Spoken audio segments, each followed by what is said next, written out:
Terima kasih Anda masih bergabung bersama kami dan saya masih berbincang bersama Bapak Dian Ediana Rai, Kepala PPATK, dan Bapak Bawono Kristiaji, Pengamat Pajak DDTC. Dan saya akan menuju langsung ke Pak Dian. Pak Dian, sejauh mana era digital ini dapat memacu PPATK untuk kemudian melakukan analisis dan juga pemeriksaan yang lebih advance? Baik, terima kasih Pak Wiki ya. Jadi ini tentu saja merupakan isu yang sangat penting ya buat kita, dan saya kira kalau kita ingat memang Bapak Presiden sudah bicara lama soal penggunaan machine learning, soal artificial intelligence dan lain sebagainya. Tetapi dalam konteks PPATK sebetulnya memang kita ini kan melihat international best practice, Pak. Kita ini tidak bisa mengukur diri kita di PPATK itu berdasarkan standar kita, tapi standar dengan negara lain seperti FinCEN di Amerika Serikat misalnya, atau dengan Stroh di Singapura dan lain sebagainya. Sehingga memang penggunaan machine learning, penggunaan artificial intelligence itu merupakan suatu pentingan, Pak. Dan saat ini PPATK itu sudah melakukan langkah-langkah yang cukup ke arah sana, sudah pas ke arah sana. Jadi contohnya misalnya sistem pelaporan yang biasa kita menggunakan sistem yang kita anggap masih agak kuno, kita sekarang menggunakan sistem yang dibuat oleh UNODC. UNODC itu mengeluarkan format standar yang disebut sebagai GoAML. GoAML ini sudah digunakan oleh mungkin sekitar 60 negara di dunia ini. Nah, ini kenapa ini dianggap merupakan suatu sistem pelaporan yang cukup state of the art gitu. Itu karena memang kita bisa menggabung nanti Pak, semua informasi yang terkait dengan seseorang atau korporasi itu secara terintegrasi, Pak. Jadi ada single data. Contohnya gitu. Jadi misalnya kalau kepala PPATK saya dicurigai melakukan sesuatu, saya itu akan bisa kelihatan berapa deposito saya, ya kan, berapa rumah saya, gitu kan, kemudian juga kendaraan saya dan lain sebagainya, aset-aset lain itu dalam satu data. Nah itu satu, ini mungkin saya tidak akan uraikan lebih lanjut. Yang kedua, Pak, kita sekarang kita membenahi misalnya data yang kita sebut sebagai politically exposed person.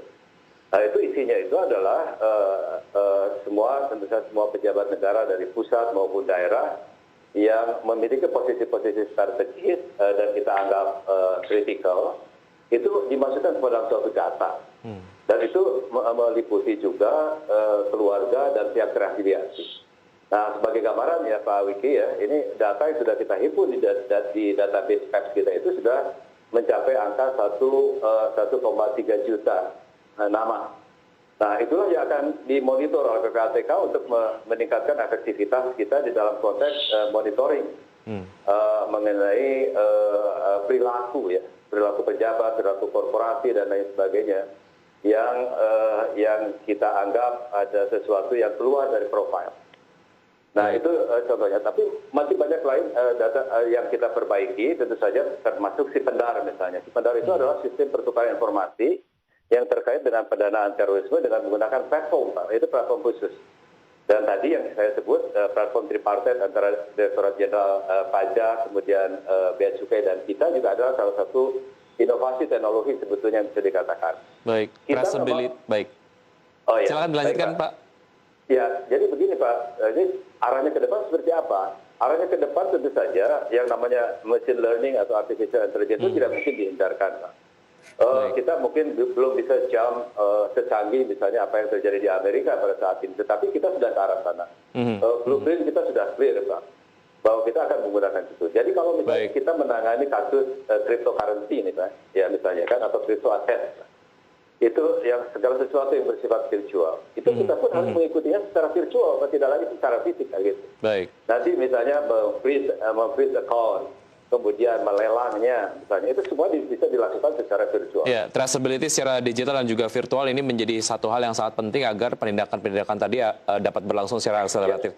Saya ingin ke trennya pada saat pandemi, bukan kemudian bicara hanya saja spesifik di era digital saja, tapi pada saat pandemi COVID-19 tadi sebelum mulai Pak Dian sempat sampaikan secara tren malah bertambah begitu pada saat pandemi tindakan-tindakan pidana tadi.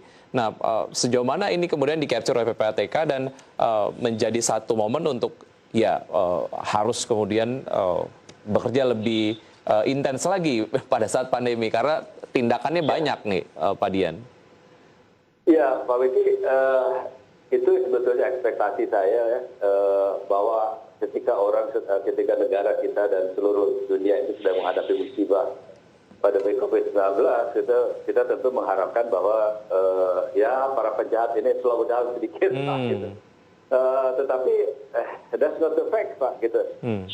Realisasinya adalah beberapa jenis kejahatan justru meningkat, kan. Kalau kita lihat misalnya terkait dengan narkoba, ya, terkaitan dengan kejahatan-kejahatan yang terkait dengan penipuan, gitu, terkait dengan apa yang kita sebut sebagai bisnis email compromise, dan termasuk juga pajak, ya Pak ya. Pajak itu kan ada kenaikan dari tahun 2019 sampai 2020 itu sekitar 22% lah kira-kira gitu. Dan ini kan tentu saja menjadi tantangan tersendiri, Pak, karena kita kan banyak juga yang harus work from home, ya Pak. Tetapi juga tentu kita ini termasuk well adjusted lah, Pak, terhadap situasi seperti ini dalam beberapa bulan terakhir. Kita sudah terbiasa ini secara online. Saya ke Pak Haji. Pak Haji, spesifik mengenai tindak pidana perpajakan, sejauh mana ini sebetulnya sangat-sangat berdampak kepada pertumbuhan ekonomi Indonesia dan pembangunan di Indonesia. Sehingga ini mengarahkan kepada urgensi kita perlu melakukan tindakan-tindakan yang tegas begitu, apalagi spesifik mengenai tindak pidana yang ada di perpajakan. Ya, begini ya Mas, jadi kalau kita melihat, ini kan komposisi pendapatan negara, kalau dari sektor perpajakan sendiri ini udah lebih dari 80%. Jadi itu dari pajak, ada bea cukai gitu ya, seperti itu. Nah, ini kan urat nadinya. Jadi kalau semisal ada lemah di situ, agak lemah di situ, tentunya kita nggak bisa nih untuk mendanai pembangunan atau fasilitas atau penyediaan barang publik dan sebagainya. Bahkan sebenarnya jadi kalau mengutip dari studi yang dilakukan oleh IMF, ini kan sebenarnya setiap negara yang memungkinkan untuk melakukan pembangunan berkelanjutan itu minimal harus punya tax ratio 15%. Nah ini kan sebenarnya Indonesia juga relatif belum mencapai hal tersebut. Nah, kalau saya tadi mulai melanjutkan komentarnya mengenai yang aspek digitalisasi ya, Mas Vicky ya. Jadi saya yakin bahwa dengan adanya era digitalisasi ini, terutama bagaimana mengadopsi teknologi informasi dalam konteks integrasi data, jadi bagaimana mengurangi tindak pidana perpajakan dan juga menelusuri kemana uangnya, ini menurut saya akan sangat efektif gitu ya. Pasti kita menyambut baik semuanya karena transparansi ini adalah kuncinya dari menutup celah-celah tersebut. Walau demikian, apakah teknologi itu saja sudah cukup? Menurut saya juga mungkin belum sepenuhnya. Karena semisal kita bicara tentang data, yang lebih bagus memang pasti ultimate goal-nya adalah single identity number, seperti itu ya.